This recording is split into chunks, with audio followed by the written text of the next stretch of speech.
السلام علیکم ورحمۃ اللہ وبرکاتہ۔ نیو وے انفو کے پیارے دوستو، اللہ کے لا مکان سے مقام میں آنے اور کائنات کو تخلیق کرنے سے شروع ہونے والے سلسلے تخلیق کائنات سے آج تک کا 13واں پارٹ آپ دیکھ رہے ہیں۔ اس سلسلے کا مقصد کائنات کی تخلیق سے آج تک جو کچھ ہو چکا وہ آپ کو بتانا ہے، اور بطور مسلمان اسلام اور اسلامی تاریخ کا جاننا بہت ضروری ہے۔ پچھلی ویڈیوز میں ہم نے آپ کو کائنات کی ابتدائی تخلیق سے حضرت ادریس علیہ السلام تک تفصیل کے ساتھ بتایا تھا۔ ان ویڈیوز کا لنک ڈسکرپشن میں موجود ہے۔ اس ویڈیو میں ہم آپ کو حضرت نوح علیہ السلام کی زندگی و موت کے مکمل حالات و واقعات تفصیل کے ساتھ بتائیں گے، اس لیے ویڈیو کو آخر تک ضرور دیکھیں۔ حضرت نوح علیہ السلام بن لامک بن متوشالخ بن ادریس بن یرد بن ملحل ایل بن کینن بن آنوش بن شیس بن آدم علیہ السلام۔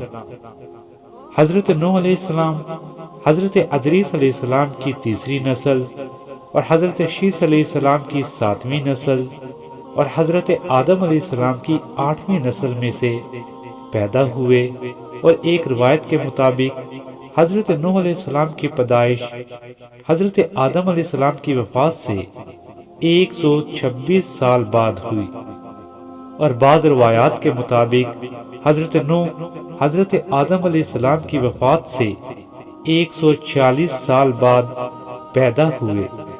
آپ صلی اللہ علیہ وسلم نے حضرت ادریس علیہ السلام اور حضرت نوح علیہ السلام کے درمیان 10 قرون کا وقفہ بتایا ہے۔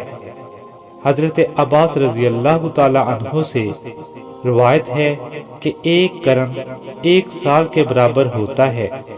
اس طرح حضرت ادریس علیہ السلام اور حضرت نوح علیہ السلام کے درمیان 1000 سال کا فاصلہ ہوا۔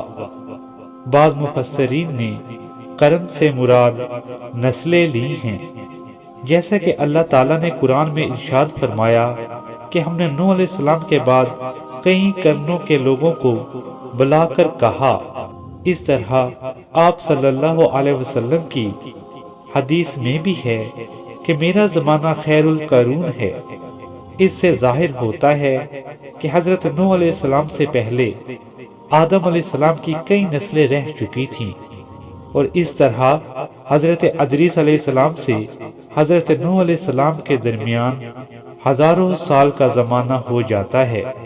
نوح علیہ السلام وہ پہلے نبی ہیں جن کو اللہ تعالیٰ نے نبوت کے ساتھ رسالت بھی عطا کی۔ نوح علیہ السلام کی قوم بت پرستی میں مبتلا تھی۔ کہا جاتا ہے کہ نوح علیہ السلام کی قوم میں 5 بہت ہی نیک بزرگ رہتے تھے جو اللہ کی عبادت میں ہر وقت مشغول رہتے اور لوگوں کو نیکی کرنے اور برائی سے بچنے کی تلقین کرتے۔ لوگ ان سے بہت محبت کرتے۔ ان کا نام قرآن میں ود، سواع، نصر، یعوق اور یاغوث کے نام سے بیان ہوا ہے۔ جب یہ 5 فوت ہو گئے تو لوگ بڑے غمگین رہنے لگے، تو شیطان ان کے پاس آیا اور ان سے کہا کہ وہ پریشان نہ ہوں، بلکہ اگر وہ ان بزرگوں کی مورتیاں بنا کر جہاں وہ بزرگ بیٹھتے تھے رکھ لیں تو ان کو بزرگوں کی کمی محسوس نہیں ہوگی، اور پھر ان کو مورتیاں بنانا بھی سکھایا۔ جب وہ مورتیاں بن گئیں تو اب لوگ ان بتوں کے پاس بیٹھتے اور خیال کرتے کہ ان کے بزرگ بھی ان کے پاس ہی ہیں۔ اس طرح زمانہ گزر گیا۔ جب اگلی نسل آئی تو انہوں نے ان مورتیوں کے آگے چڑھاوے چڑھانا شروع کر دیا اور منتیں مانگنا شروع کر دیا۔ اس کے بعد والی نسل نے ان کی عبادت شروع کر دی۔ اس طرح شیطان نے ان میں بت پرستی شروع کروا دی۔ ایک اور روایت میں ہے کہ کچھ لوگ اپنے عزیزوں کی قبروں پر رو رہے تھے کہ شیطان ان کے پاس آیا اور ان سے کہا کہ وہ بیکار رو رہے ہیں، حالانکہ میں تمہارے ان قبر والوں کو تمہارے سامنے کھڑا کر سکتا ہوں۔ اس کے بعد شیطان نے لوگوں کے کہنے پر باری باری سب قبر والوں کی شکل اختیار کی اور ان کے سامنے آتا رہا۔ لوگ حیرت میں رہ گئے۔ اس طرح شیطان نے ان کو قبر والوں کی مورتیاں بنا کر دی اور لوگ آہستہ آہستہ شیطان کے بہکاوے میں آ کر بت پرستی میں مبتلا ہو گئے اور آخر نئی نسلیں بت پرستی میں مکمل غرق ہو گئیں۔ پھر اللہ تعالیٰ نے حضرت نوح علیہ السلام کو ان میں معبوس کیا۔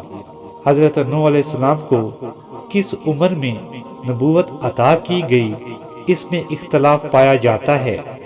اس بارے میں 3 روایات ہیں۔ ایک یہ کہ نوح علیہ السلام کو 50 سال کی عمر میں نبوت عطا کی گئی، دوسری یہ کہ حضرت نوح علیہ السلام کو 350 سال کی عمر میں نبوت عطا کی گئی، اور تیسری یہ کہ حضرت نوح علیہ السلام کو 480 برس کی عمر میں نبوت عطا کی گئی۔ حضرت نوح علیہ السلام کے بارے میں اللہ تعالیٰ نے فرمایا وہ شکر گزار بندہ تھا۔ حضرت نوح علیہ السلام اپنے ہر نیک عمل میں شکر ضرور ادا کرتے تھے۔ حضرت نوح علیہ السلام عید الفطر اور عید الاضحیٰ کے علاوہ باقی تمام سال روزہ رکھا کرتے تھے۔ نوح علیہ السلام کے روایات میں 5 بیٹوں کا ذکر ملتا ہے۔ ایک آبر جو نبوت ملنے سے پہلے ہی فوت ہو گیا تھا، دوسرا کنان جو ایمان نہیں لایا، تیسرا یافس، کہا جاتا ہے کہ یورپ والے اور یاجوج ماجوج یافس کی اولاد ہیں۔ یافس مسلمان تھے۔ چوتھے حام تھے، وہ بھی مسلمان تھے اور افریقہ والے ان کی اولاد مشہور ہیں۔ 5ویں بیٹے سام تھے، ان کی اولاد عرب، فارس اور روم والے ہیں۔ حضرت ابو ہریرہ رضی اللہ تعالی عنہ سے روایت ہے کہ سام کی اولاد میں اچھے لوگ پیدا ہوئے، جبکہ یافس اور حام کی اولاد میں برے لوگ۔ اللہ تعالیٰ نے حضرت نوح علیہ السلام کے قصے کو قرآن میں بہت سی صورتوں جیسے اعراف، یونس، ہود، انبیاء، صفات، عنکبوت، نوح اور بہت سی صورتوں میں بیان کیا ہے۔ سورہ نوح میں اللہ کا ارشاد ہے کہ اللہ کے بخشش کرنے والے نام کے ساتھ شروع کرتا ہوں کہ یقیناً ہم نے نوح کو ان کی قوم کی طرف بھیجا کہ اپنی قوم کو ڈراؤ اور خبردار کرو اس سے پہلے کہ ان کے پاس دردناک عذاب آ جائے۔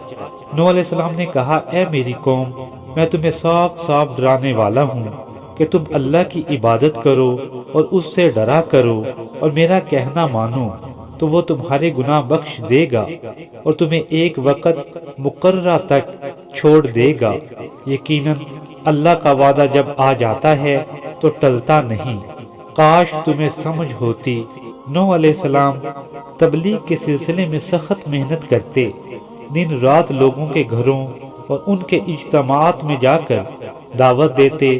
آپ ان کو علانیہ اور پوشیدہ دعوت دیتے، حتیٰ کہ لوگ اپنے کانوں میں انگلیاں دے لیتے اور خود کو ڈھانپ لیتے، لیکن آپ پھر بھی دعوت دیتے رہتے، یہاں تک کہ دعوت و تبلیغ کی دن رات محنت کرتے ہوئے ان کو 950 سال گزر گئے اور صرف 80 سے 82 لوگ جو کہ غریب، فقراء اور مسکین تھے آپ پر ایمان لائے۔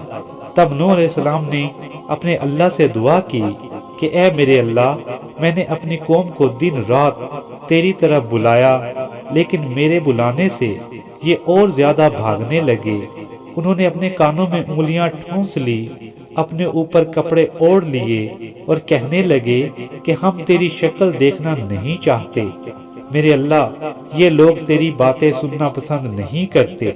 میں نے پھر ان سے کہا کہ اپنے مالک سے بخشش طلب کرو، وہ بڑا بخشنے والا ہے۔ اس وقت نوح علیہ السلام کی قوم میں ایک بادشاہ تھا، وہ بہت مغرور تھا۔ وہ کہنے لگا نوح کی باتوں پر کان نہ دھرنا اور نہ اس سے بحث کرنا، یہ جو کرتا ہے اسے کرنے دو، تم اپنے بتوں کی پوجا کرتے رہو۔ تب نوح علیہ السلام نے اللہ سے فریاد کی، اے میرے پروردگار، یہ میرا کہنا نہیں مانتے، ان کی سنتے ہیں جن کی اولاد اور مال نے ان کو فائدہ تو نہ دیا، الٹا نقصان پہنچایا، اور انہوں نے میرے ساتھ بڑا داؤ کیا، یعنی دوسروں کو میرے در پہ کر دیا، اور خود بھی مجھے ستانے میں کوئی کسر نہ چھوڑی، اور آپس میں ایک دوسرے سے کہنے لگے کہ اپنے دیوتاؤں کو نہ چھوڑنا، نہ ود، نہ یسوع، نہ یاغوث، اور نہ یعوق، اور نہ نصر کو چھوڑنا۔ انہوں نے بہت سے لوگوں کو گمراہ کر ڈالا، اور اے پروردگار تو ایسا کر کہ یہ ظالم اور زیادہ گمراہ ہوں۔ نوح علیہ السلام کے گرد غریب، مسکین، فقیر قسم کے لوگوں کو دیکھ کر جو نوح علیہ السلام پر ایمان لا چکے تھے، اس وقت کے سرداروں نے آپس میں مشورہ کیا، اور وہ سب اکٹھے ہو کر نوح علیہ السلام کے پاس آئے اور کہنے لگے، اے نوح، ہم چاہتے ہیں تیری باتیں سنیں اور لوگوں کو بھی تیری باتیں سننے دیں، اور سب تجھ پر ایمان لے آئیں، لیکن اس سے پہلے ہماری ایک شرط ہے کہ آپ کے حلقہ میں جو یہ حقیر لوگ ہیں ان سب کو اپنے پاس سے دور کر دو، اس لیے کہ ہم اپنی قوم کے سردار ہیں اور ہم ان غریب لوگوں کے پاس نہیں بیٹھ سکتے۔ تو اللہ تعالیٰ نے سورہ ہود آیات 27 سے 31 میں ان سرداروں کے بارے میں ارشاد فرمایا کہ ہم تو یہی دیکھتے ہیں کہ تو ہماری طرح ایک آدمی ہے، اور یہ بھی دیکھتے ہیں کہ صرف ان لوگوں نے تیری پیروی کی جو ہم لوگوں میں کمتر ہیں، اور ہم تو کسی بات میں تمہیں اپنے سے بہتر نہیں پاتے بلکہ تمہیں جھوٹا خیال کرتے ہیں۔ نوح علیہ السلام نے کہا، اے سردارو، بتاؤ تو صحیح، اگر رب کی طرف سے جو دلیل آئی ہے میں اس پر قائم ہوا اور اس نے اپنی مہربانی سے مجھے سرفراز کیا اور تم سے وہ چھپی رہی، تو کیا میں زبردستی اسے تمہارے سر منڈ دوں؟ حالانکہ تم اس سے بیزار ہو۔ میری قوم والو، میں تم سے کوئی مال نہیں مانگتا، میرا ثواب تو صرف اللہ کے ہاں ہے، میں ایمانداروں کو اپنے پاس سے نہیں نکال سکتا۔ میں دیکھتا ہوں تم جہالت کی بات کر رہے ہو۔ میری قوم کے لوگوں، اگر میں ان ایمان والوں کو اپنے پاس سے نکال دوں تو اللہ کے مقابلے میں میری مدد کون کر سکتا ہے؟ کیا تم غور و فکر نہیں کرتے؟ میں یہ نہیں کہتا میرے پاس اللہ کے خزانے ہیں اور میں غائب کا علم بھی نہیں رکھتا، اور نہ میں یہ کہتا ہوں کہ میں کوئی فرشتہ ہوں، نہ میں یہ کہتا ہوں کہ جن پر تمہاری نگاہیں ذلت سے پڑ رہی ہیں اللہ ان کو کوئی نعمت نہ دے گا۔ ان کے دل میں جو ہے اللہ اس کو بخوبی جانتا ہے۔ اگر میں ایسی بات کہوں تو یقیناً میرا شمار ظالموں میں ہوگا۔ اس پر نوح علیہ السلام کی قوم اور اکڑ گئی اور طرح طرح سے اذیتیں دینے لگی اور کہنے لگی کہ اپنے اللہ سے کہہ کر لے آؤ وہ عذاب جس سے تم ہمیں ڈراتے ہو۔ نوح علیہ السلام نے تنگ آ کر ان کے لیے بد دعا کی تو اللہ تعالیٰ نے نوح علیہ السلام کو کشتی بنانے کا کہا، اور اس کام کے لیے حضرت جبرائیل علیہ السلام کو ان کی مدد کے لیے بھیجا۔ لوگ نوح علیہ السلام کا مذاق اڑاتے کہ نعوذ باللہ، نوح علیہ السلام پاگل ہو گئے، پہلے اللہ کی دعوت دیتے تھے، اب کشتی بنا رہے، لیکن پانی کے بنا چلائیں گے کیسے؟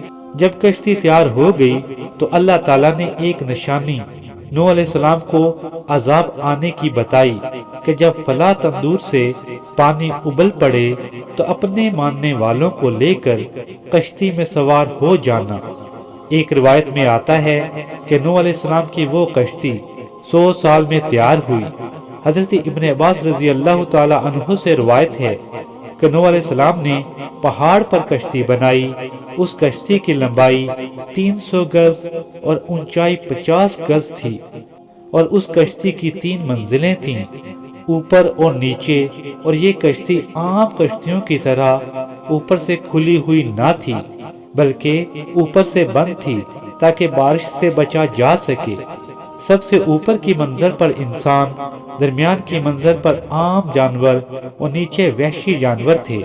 اور پھر اللہ کے عذاب کا وقت آ گیا، نیچے زمین سے پانی ابلنا شروع ہوا اور آسمان سے برسنا شروع ہوا اور لگاتار برستا گیا، حتیٰ کہ پہاڑوں کی چوٹیوں تک پہنچ گیا۔ حضرت نوح علیہ السلام کا بیٹا کنان پانی سے بچنے کے لیے پہاڑ کی چوٹی پر چڑھ گیا۔ جب نوح علیہ السلام نے دیکھا تو محبت پدر میں اس سے کہا، بیٹا آج اس کشتی کے سوا اور کوئی پناہ نہیں، لیکن وہ اپنی ضد پر قائم رہا اور پانی میں غرق ہو گیا۔ اب ساری زمین پر پانی ہی پانی تھا۔ نوح علیہ السلام کی کشتی پانی پر تیر رہی تھی۔ بعض روایات میں 40 دن اور بعض میں 40 سال تک نوح علیہ السلام اور قوم نوح کشتی میں رہے۔ پھر نوح علیہ السلام نے کوے کو بھیجا کہ جا کر پتہ کرے کہ پانی اتر گیا اور کہیں زمین نظر آنے لگی کہ نہیں۔ لیکن جب کوا کافی عرصہ واپس نہ آیا تو کبوتر کو بھیجا۔ کبوتر نے واپس آ کر بتایا کہ کعبہ کی زمین نظر آنے لگی ہے۔ پھر اللہ تعالیٰ نے کشتی کو جودی پہاڑ کے اوپر ٹھہرا دیا۔ اب پانی خشک ہو چکا تھا اور اب پھر سے جو لوگ حضرت نوح علیہ السلام کے ساتھ سوار تھے وہ زمین پر آباد ہونا شروع ہوئے اور دوبارہ انسانیت پروان چڑھنے لگی۔ نوح علیہ السلام کو آدم ثانی بھی کہا جاتا ہے کہ دوبارہ انسانیت ان کی اولاد سے شروع ہوئی۔ طوفان نوح کے بعد نوح علیہ السلام کتنا عرصہ زندہ رہے اللہ بہتر جانتا ہے۔ ایک روایت کے مطابق نوح علیہ السلام طوفان کے بعد 350 سال زندہ رہے اور حضرت نوح علیہ السلام کی کل عمر 1450 سال تھی۔ نوح علیہ السلام کی قبر کے بارے میں کہا جاتا ہے کہ وہ مسجد حرام میں ہے، واللہ عالم۔ پیارے دوستو، اگلی ویڈیو میں ہم حضرت ہود علیہ السلام کی زندگی و موت کے مکمل حالات و واقعات بیان کریں گے، اس لیے چینل کو فوراً سبسکرائب کر لیں تاکہ ہر آنے والی نئی ویڈیو آپ کو فوراً مل سکے۔ یہ ویڈیو آپ کو کیسی لگی ہمیں کمنٹس میں ضرور بتائیں۔ اس ویڈیو کو لائک کریں، شیئر کریں۔ جزاک اللہ خیرہ۔